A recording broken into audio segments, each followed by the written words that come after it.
Video में हम चिन्ह लगाना सीखेंगे। ठीक है, तो आप लोग ध्यान से देखिएगा कि चिन्ह किस प्रकार से लगाया जाता है। तो पहले देखिए, हम प्लस और माइनस का नियम देखेंगे। ठीक है, इसमें हम जोड़ का सबसे पहले देखेंगे, जोड़ का नियम। ठीक है, अब देखिए, कहीं भी कोई भी क्वेश्चन में जब प्लस और प्लस दोनों एक एक साथ ही रहे तो क्या लग जाएगा, प्लस। अब जैसे देखिए क्वेश्चन देखें, जैसे कि यहाँ पे +3 और +6, ये कितना हो जाएगा, +9। अब ये कैसे हुआ, तो देखिए, ये +3 था और +6 था। ठीक है, यानी कि मेरा पास पहले से 3 रुपया है। ठीक है, पहले से मेरे पास है, उसके बाद कोई और मेरे पास 6 रुपया दे दिया, तो कितना हो जाएगा, मेरे पास 3 रुपये पहले से था और 6 रुपया और दे दिया, तो मेरा पास 9 रुपया हो गया। तो 9 रुपये मेरा काची हो गया, मेरा ही पास कर्जा नहीं है, जबकि प्लस में है, तो इसलिए ये प्लस का चिन्ह हो जाएगा। ठीक है, तो आपको समझ में आ गया होगा। ठीक है, अब दूसरा देखिए, दूसरा है माइनस और माइनस। ये क्या हो जाएगा, माइनस और माइनस, माइनस और माइनस क्या होगा, प्लस होगा। ठीक है, तो प्लस हो जाएगा, माइनस और माइनस प्लस। अब प्लस कैसे हो जाएगा, जैसे देखिए, इसमें प्लस और प्लस दोनों एक जाति का है, दोनों का विचार एक ही जैसा है, तो इसलिए ये दोनों क्या हो गया, एक हो गया। ठीक है, तो इसी प्रकार से इसमें जैसे ये अच्छा लोग हैं, प्लस प्लस अच्छा लोग हैं, माइनस माइनस बुरा लोग हैं, मगर बुरा बुरा मिलेगा तो दोनों प्लस ही होगा, दोनों तो मिल रहा है ना, तो इसी को प्लस हो जाएगा। ठीक है, अब इस पर आधारित क्वेश्चन आएगा, तो देखिए किस प्रकार से बनेगा।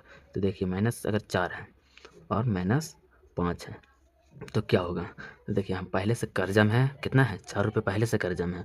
उसके बाद फिर हमसे कोई कर्जा ले लिया 5 रुपये, यानी 4 रुपये हम कर्जा में पहले से थे और 5 रुपया कर्जा फिर ले लिया, तो क्या हो गया, 4 और 5 ये जुड़ जाएगा। 4 रुपये कर्जा में थे, फिर 5 रुपये ले लिया, तो दुइयों कर्जा जुड़ जाएगा, तो कर्जा कितना हो जाएगा, 9। अब हम कर्जा में है इसलिए माइनस लग जाएगा। ठीक है, ठीक है, इसी प्रकार से बनेगा माइनस का चिन्ह वाला क्वेश्चन। अब देखिए तीसरा, तीसरा किस प्रकार से बनेगा उसे, तीसरा में जैसे देखिए प्लस और माइनस रहेगा तो क्या हो जाएगा, माइनस हो जाएगा। अभी इसलिए प्लस और माइनस हमेशा क्या होता है, माइनस होता है। तो ठीक है, अब इसके आधारित क्वेश्चन आएगा तो किस प्रकार से बनाया जाएगा उसको देखिए। ठीक है, जैसे प्लस, प्लस कितना है, 4, मान लीजिए मेरे पास +4 है और -6। ठीक है, यानी कि हम कर्जा में कितना थे, 6 रुपये कर्जा में थे। ठीक है, अब उसमें से हमको दे दिया 4 रुपया वापस कर दिया।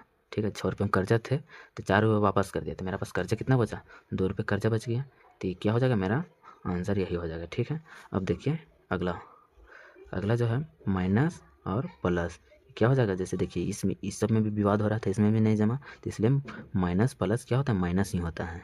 ठीक है, जहाँ पे अलग अलग विचारधारा का आदमी रहे तो वहाँ पे क्या हो जाएगा, माइनस हो जाएगा। यहाँ पे देखिए चिन्ह है, अलग अलग चिन्ह है, तो इसलिए माइनस हो जाएगा, एक ही चिन्ह रहेगा तो प्लस हो जाएगा।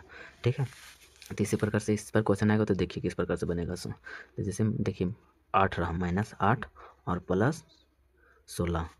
अब देखिए, हम कर्जा में कितना थे, 8 रुपये हम कर्जा में थे, और उधर से हमको रिटर्न कितना दे दिया आदमी, 16 रुपये दे दिया, तो हम तो 8 रुपये फ़ायदा में है। ठीक है, तो इसलिए मेरा यहाँ क्या हो जाएगा, +8 रुपये। ठीक है, क्या प्लस कैसा है पता है ना, कि 8 रुपये हम कर्जा में थे और हमको रिटर्न कितना मिला है, 16 रुपये मिला है, इसकी वजह से मेरे पास 8 रुपये बैलेंस ही बच गया है, इसीलिए मेरा 8 क्या हो जाएगा, ये प्लस में हो जाएगा। ठीक है, मेरे पास बच गया, इसी वजह से प्लस में हो जाएगा। तो ठीक है, अब चलिए देख लेते हैं चिन्हों का मल्टीप्लाई करने से क्या होता है। यानी कि जैसे देखिए प्लस इंटू प्लस, तो क्या हो जाएगा, इसी प्रकार से सेम इसी प्रकार से होगा, तो क्या हो जाएगा, प्लस इंटू प्लस, तो क्या हो जाएगा, प्लस हो जाएगा। ये और ये एक विचारधारा का आदमी है, इसीलिए ये दोनों क्या हो गया, मिल गया, प्लस हो गया। अब इस पर एक क्वेश्चन देख लेते हैं किस प्रकार से बनेगा। तो जैसे देखिए +3 गुने +3, ठीक, +3। ठीक है, अब देखिए हम सबसे पहले इसका गुना करेंगे, प्लस गुने प्लस क्या हो रहा है, एक ही विचारधारा का आदमी, तो क्या हो जाएगा, प्लस हो जाएगा। ठीक है, अब 3 3 तिया 9, कितना हो जाएगा, 9, तो ये मेरा क्या हो जाएगा, आंसर। ठीक है, चिन्ह देख रहे हैं क्या सेम बदल रहा है सो। अब देखिए दूसरा, माइनस इंटू माइनस क्या हो जाएगा, प्लस, तो कैसे होगा, तो देखिए ये भी सेम और ये भी सेम, तो ये सेम क्या हो जाएगा, मिल जाएगा, यानी कि प्लस होगा, ज्वाइंट हो जाएगा। ठीक है, तो देखिए इसका भी एक एग्जांपल देख लेते हैं, -8 इंटू -3। ठीक है, सबसे पहले इसका गुना होगा, तो इसका गुना करते हैं, माइनस गुने माइनस क्या हो जाएगा, प्लस हो जाएगा, यहाँ प्लस हुआ ना, इसी प्रकार से यहाँ पार प्लस हो जाएगा। अब 8 की 24, 24 हो जाएगा, यही मेरा क्या हो जाएगा, आंसर।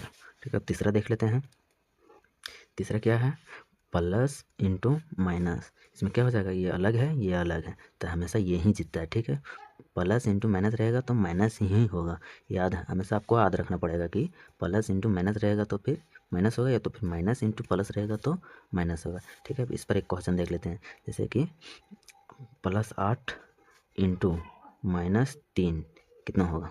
ठीक है, अब देखिए सबसे पहले इसका गुना होगा, ये प्लस इंटू माइनस क्या हो जाएगा, माइनस हो जाएगा। अब 8 3 24, ये मेरा क्या हो जाएगा, आंसर हो जाएगा यही।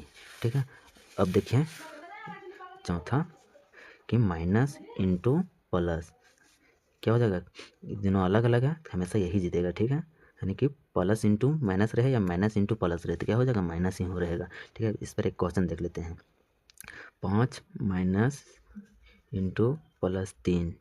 ठीक है, अब इसको गुना करते हैं, सबसे पहले चिन्ह का गुना होगा, प्लस माइनस इंटू कितना हो जाएगा, माइनस इंटू माइनस हो जाएगा, माइनस इंटू प्लस माइनस होता है। ठीक है, अब 5 तिया 15, यही मेरा क्या हो जाएगा आंसर। तो आई होप आपको ये दोनों नियम समझ में आ गए होंगे, चिन्हों के बारे में पता चल गया होगा। ठीक है, तो मिलते हैं अगला वीडियो में।